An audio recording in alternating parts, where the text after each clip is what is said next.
जुबैदा ने आप बीती कहानी सुनाई। 18वां किस्सा जुबैदा का।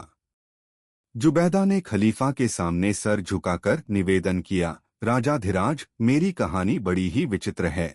आपने इस प्रकार की कोई कहानी नहीं सुनी होगी। मैं और वे दोनों काली कुतिया तीनों सगी बहिनें हैं, और यह दो स्त्रियां जो मेरे साथ बैठी हैं मेरी सौतेली बहनें हैं।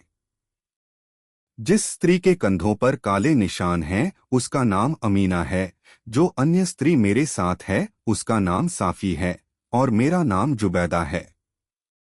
अब मैं आपको बताती हूँ कि मेरी सगी बहनें कुतिया किस तरह से बन गईं। जुबैदा ने कहा कि पिता के मरने के बाद हम पांचों बहनों ने उनकी संपत्ति को आपस में बांट लिया। मेरी सौतेली बहनें अपना अपना भाग लेकर अपनी माता के साथ रहने लगीं, और हम तीनों अपनी माता के पास रहने लगीं, क्योंकि उस समय हमारी माता जीवित थी। मेरी दोनों बहनें मुझसे बड़ी थीं। उन्होंने विवाह कर लिए और अपने अपने पतियों के घर जाकर रहने लगीं, और मैं अकेली रहने लगी। कुछ समय के पश्चात मेरी बड़ी बहन के पति ने अपना सारा माल बेच डाला, और मेरी बहन का रुपया भी उस रुपये में मिलाकर व्यापार के इरादे से वह अफ्रीका को चला गया और मेरी बहन को भी ले गया।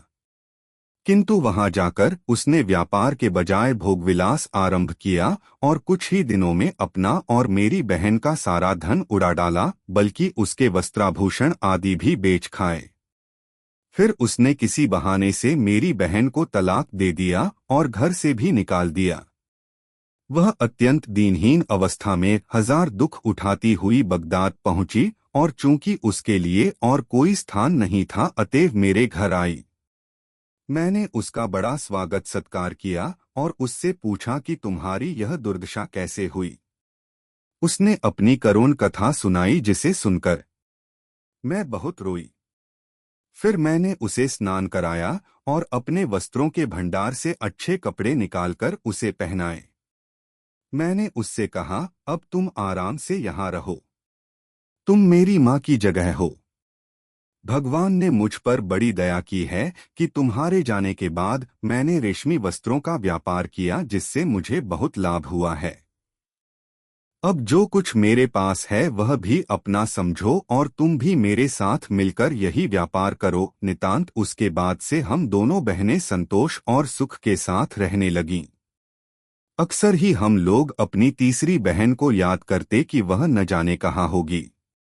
बहुत दिनों तक हमें उसका कोई समाचार नहीं मिला कि वह कहाँ है और किस दिशा में है, किंतु अचानक एक दिन वह मझली बहन भी बड़ी बहन के समान दीनहीन अवस्था में मेरे पास आई, क्योंकि उसके पति ने भी उसकी संपूर्ण संपत्ति को उड़ा डाला था और फिर उसे तलाक देकर अपने घर से निकाल दिया था, और वह भी गिरती पड़ती बगदाद पहुंचकर मेरे घर में शरण लेने के लिए आई थी।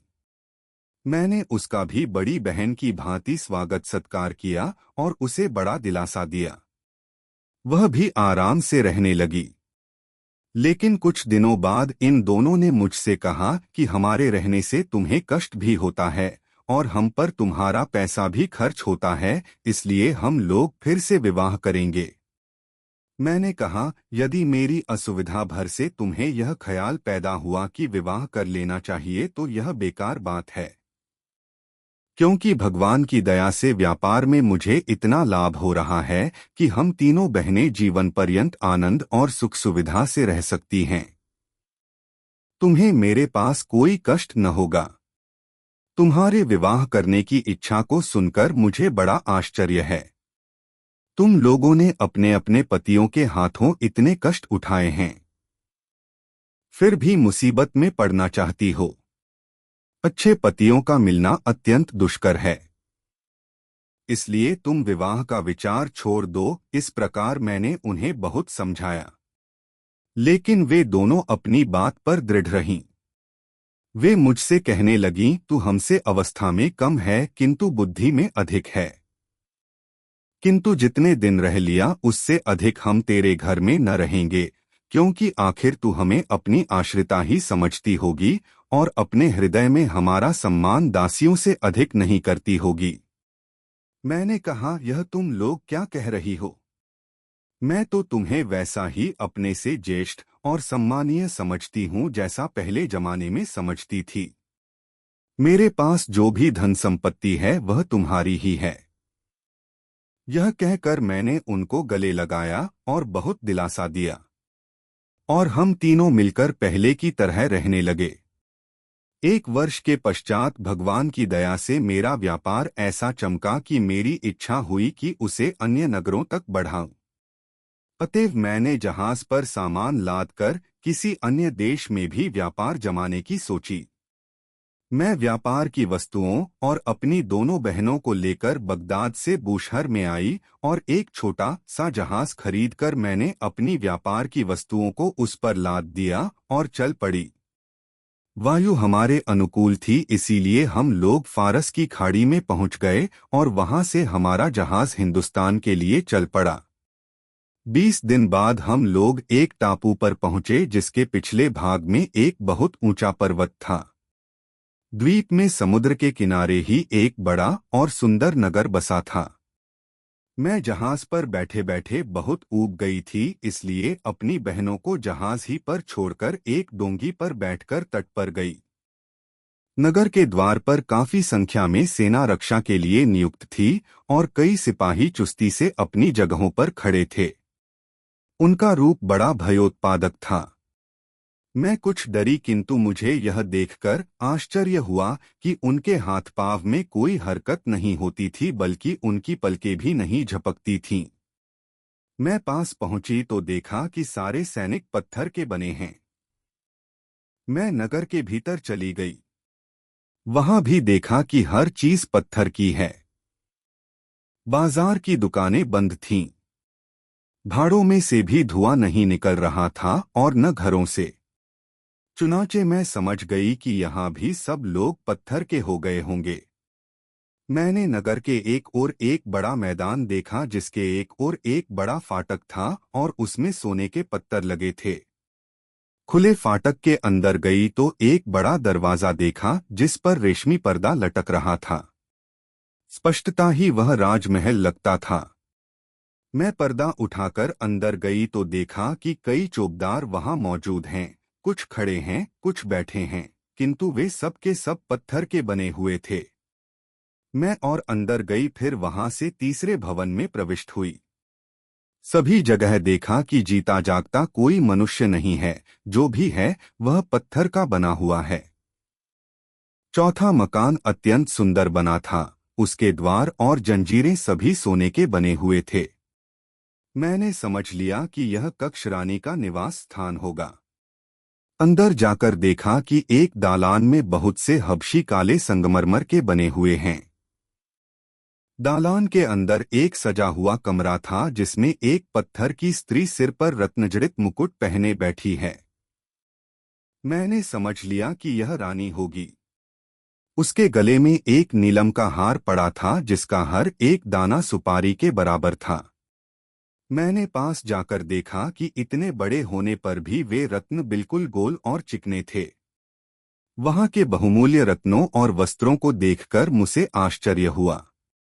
वहां फर्श पर गलीचे बिछे हुए थे और मसंद और गद्दे आदि अलस कमरवाब आदि बहुमूल्य वस्त्रों के बने हुए थे। मैं वहां से और अंदर गई। कई मकान बड़े सुंदर दिखाई दिए। उन सब से होती हुई एक विशाल भवन में गई जहां एक सोने का सिंहासन पृथ्वी से काफी ऊंचा रखा था और उसके चारों ओर मोतियों की झालरें लटक रही थीं। एक अजीब बात यह थी कि उस सिंहासन के ऊपर से प्रकाश की लपटें जैसी निकल रही थीं। मुझे कौतूहल हुआ और मैंने ऊपर चढ़कर देखा कि एक छोटी तिपाई पर एक हीरा रखा है जिसका आकार शतुरमुर्ग के अंडे जैसा है और उसमें ऐसी चमक थी कि निगाहें उस पर नहीं ठहरती थीं। प्रकाश की लपटें उसी विशालकाय हीरे से निकल रही थीं। फर्श पर चारों ओर तकिए रखे थे और एक मोम का दिया जल रहा था। उसे देखकर मैंने जाना कि वहां कोई जीवित मनुष्य होगा, क्योंकि दिया बगैर जलाए नहीं जलता।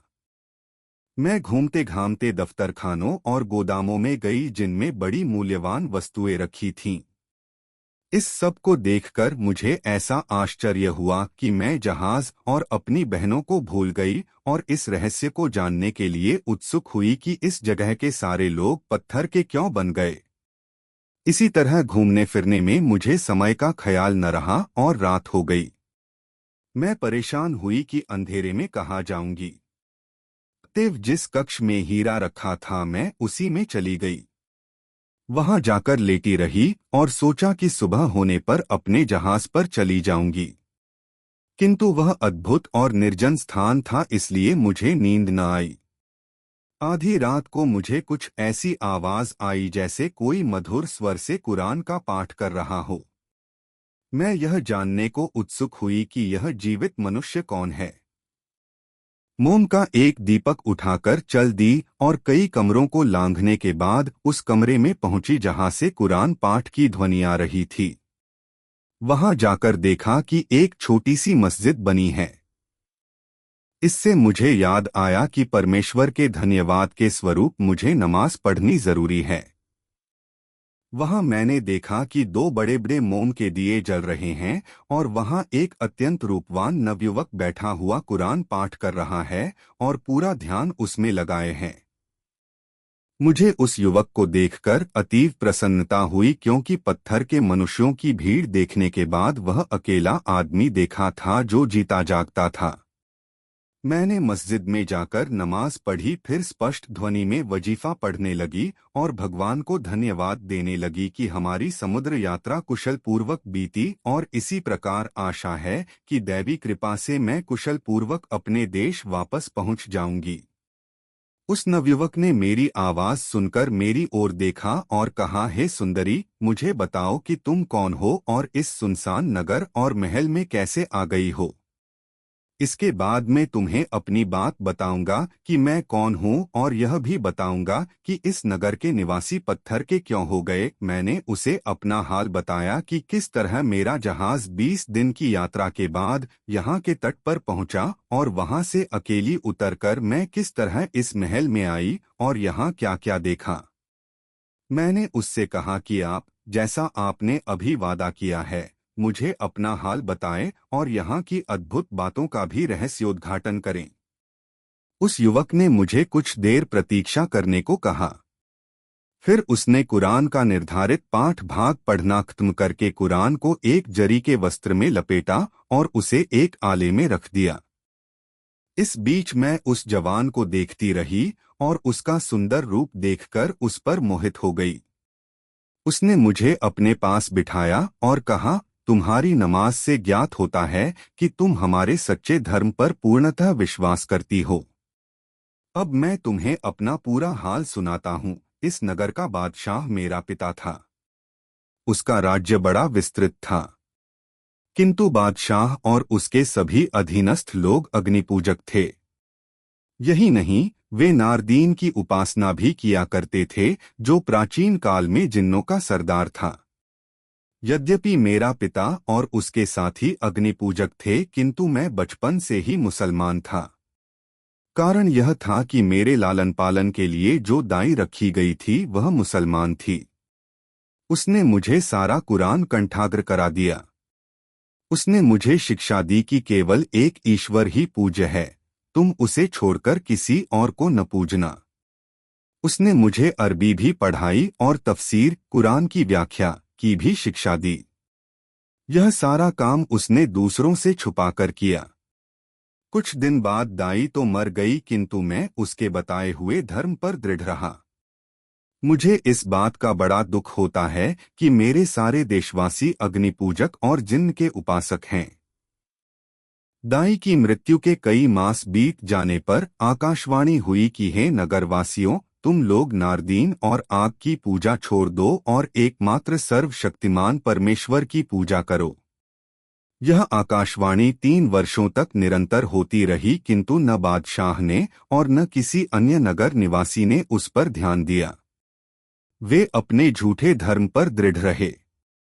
3 वर्षों बाद इस नगर पर ईश्वरीय प्रकोप हुआ और जो व्यक्ति जिस स्थान और जिस दशा में था वैसे ही पत्थर बन गया। मेरा पिता ही काले संगमरमर का बन गया और मेरी माँ सिंहासन पर बैठी बैठी ही पत्थर बन गई, जैसा तुमने देखा है। एक मैं ही मुसलमान होने के कारण इस दंड से बचा रहा। उस समय से और भी निष्ठापूर्वक मैं इस्लाम को मानने लगा। हे सुंदरी, मैं जानता हूँ कि भगवान ने तुम्हें मुझ पर कृपा करके यहाँ भेजा है, क्योंकि मैं यहाँ अकेलेपन से बहुत ऊबा करता था। मुझे उसकी बातें सुनकर उससे और प्रेम बढ़ गया। मैंने कहा, मैं बगदाद की निवासिनी हूँ। यहाँ किनारे पर बहुत से माल असबाब से लदा मेरा जहाज खड़ा है। जितना माल इसमें है उतना ही बगदाद में अपने घर छोड़ आई हूँ। मैं आपको यहाँ से ले चलूंगी और अपने घर में आराम से रखूंगी। बगदाद में खलीफा बड़े न्यायप्रिय हैं। वे आपके सम्मान योग्य कोई पदवी आपको जरूर देंगे। मेरा जहाज आपकी सेवा में है। आप इस स्थान को छोड़िए और मेरे साथ चलिए। नौजवान ने मेरा प्रस्ताव सहर्ष स्वीकार कर लिया। मैं सारी रात उस आकर्षक युवक से बातें करती रही। दूसरे दिन सुबह उसे लेकर अपने जहाज पर पहुंची। मेरी बहिनें मेरी चिंता में दुखी थीं। मैंने अपने पिछले दिन के अनुभव सुनाए और उस नौजवान की कहानी भी बताई। फिर मेरी आज्ञा से जहाज के माझियों ने जहाज से व्यापार वस्तुएं उतार लीं और उनकी जगह वे अमूल्य रत्न आदि भर लिए जो मुझे महल में मिले थे। महल का सारा सामान तो एक जहाज में आ नहीं सकता था, इसलिए मैंने चुनी चुनी बहुमूल्य वस्तुएं ही भरी और खाने पीने का सामान भी महल से लेकर जहाज पर लाद लिया। साथ ही शहजादे को भी जहाज पर चढ़ा लिया। इसके बाद असंख्य धन की स्वामिनी होने के साथ अपने प्रिय शहजादे के सान्निध्य का सुख पाते हुए मैंने स्वदेश की ओर यात्रा आरंभ कर दी। किंतु मेरी बहनों को प्रसन्नता न हुई। शहजादा अत्यंत रूपवान और मिष्टभाषी था। वे मुझसे ईर्ष्या करने लगीं। एक दिन उन्होंने मुझसे पूछा कि तुम इस शहजादे को ले जाकर कहाँ रखोगी और इसके साथ क्या करोगी। मुझे उनकी दशा देखकर हंसी आई और मैंने उन्हें चिढ़ाने के लिए कहा कि मैं बगदाद में इसके साथ विवाह करूंगी। मैंने शहजादे से कहा कि मैं चाहती हूं कि आपकी दासियों में हो जाऊं और जी जान से आपकी सेवा करूं। शहजादा भी मेरे परिहास को समझ गया और हंसकर बोला, तुम्हारी जो इच्छा हो वह करो। मैं तुम्हारी बहनों के समक्ष प्रतिज्ञा करता हूं कि तुम्हारी प्रसन्नता के लिए तुम्हें अपनी पत्नी बनाऊंगा। दासी होने की बात न करो, मैं तो स्वयं तुम्हारा दास बन जाऊंगा। यह सुनकर मेरी बहनों के चेहरे का रंग उड़ गया और उनके हृदय में मेरे लिए घोर शत्रुता जागृत हो गई। सारी यात्रा उनकी यही दशा रही, बल्कि उनका वैर भाव बढ़ता ही गया। जब हमारा जहाज बूशहर के इतना समीप आ गया कि अनुकूल वायु होने पर वहां एक दिन में पहुंच जाता, तो रात को जब मैं गहरी नींद सो रही थी, मुझे और शहजादे को उठाकर समुद्र में फेंक दिया। शहजादा बेचारा तो उसी समय डूब गया, क्योंकि तैरना नहीं जानता था, लेकिन मैंने पानी में गिरते ही उछाल मारी और तैरने लगी। मेरी आयु पूरी नहीं हुई थी, इसलिए मैं अंधेरे में भी संयोग से ठीक दिशा में बढ़ने लगी और कुछ घंटों में एक उजाड़ द्वीप के तट पर जा लगी। बूशहर का बंदरगाह उस स्थान से 10 कोस दूर था। मैंने अपने कपड़े उतारकर सुखाए और फिर उन्हें पहन लिया। इधर उधर घूमकर देखा तो कुछ फलों के वृक्ष दिखाई दिए।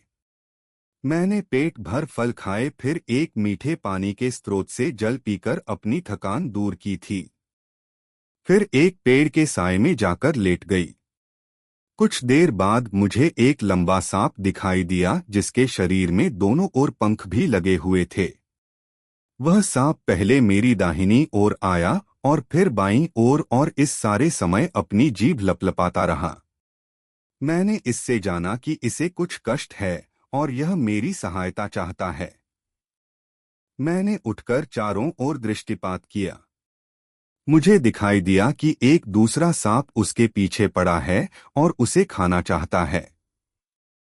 मैंने पहले सांप को बचाने के लिए एक बड़ा पत्थर उठाकर बड़े सांप के सिर पर मारा, जिससे उसका सिर फट गया और वह वहीं मर गया। पहला सांप अब पंख खोलकर आसमान में उड़ गया। मुझे यह सब देखकर आश्चर्य हुआ, किंतु मैं बहुत थकी थी, इसलिए वहां से कुछ दूर एक सुरक्षित स्थान पर जाकर सो रही। जागने पर देखा कि एक हरितवसना सुंदरी मेरे सिरहाने दो काली कुतिया लिए बैठी है। मैं उसे देखकर खड़ी हो गई और उससे पूछा कि तुम कौन हो। उसने कहा, मैं वही सांप हूँ जिसकी जान उसके दुश्मन से तुमने बचाई थी। अब मैं चाहती हूँ कि जो उपकार तुमने मेरे साथ किया है उसका बदला तुम्हें दूं। उसने कहा कि मैं वास्तव में एक परी हूँ। यहाँ से जाने के बाद मैं अपनी जाति बहनों यानी परियों को साथ में लेकर तुम्हारे जहाज पर गई, जहाँ हम लोगों ने तुम्हारी बहनों को, जिन्होंने तुम्हारे उपकार का बदला तुम्हारी जान लेने का प्रयत्न करके दिया था, कुतिया बना डाला।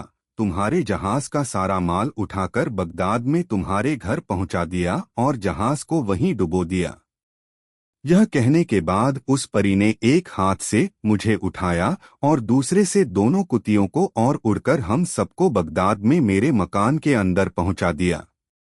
वहां पर परी ने मुझसे कहा कि मैं ईश्वर की सौगंध खाकर कहती हूं कि तुम्हारी बहनों की सजा पूरी नहीं हुई है। मेरी आज्ञा है कि तुम हर रात उन्हें 100 कोड़े लगाना, और तुमने यह बात न मानी तो तुम्हारा सब कुछ बर्बाद हो जाएगा। वैसे हम परियां तुम्हारी मित्र हो गई हैं और तुम जब भी हमें बुलाओगी हम आ जाएंगे। जुबैदा ने कहा कि मैं उस परी की आज्ञानुसार हर रात को अपनी बहनों को, जो कुतिया बनी हुई हैं, 100 कोड़े मारती हूँ, लेकिन खून का जोश भी काम करता है, इसलिए रोती हूँ और उनके आंसू पोंछती हूँ। अब अमीना की कहानी उसके मुंह से सुनिए। खलीफा को यह वृत्तांत सुनकर बड़ा आश्चर्य हुआ। उसने अमीना से पूछा कि तुम्हारे कंधों और सीनों पर काले निशान क्यों हैं? उसने यह बताया।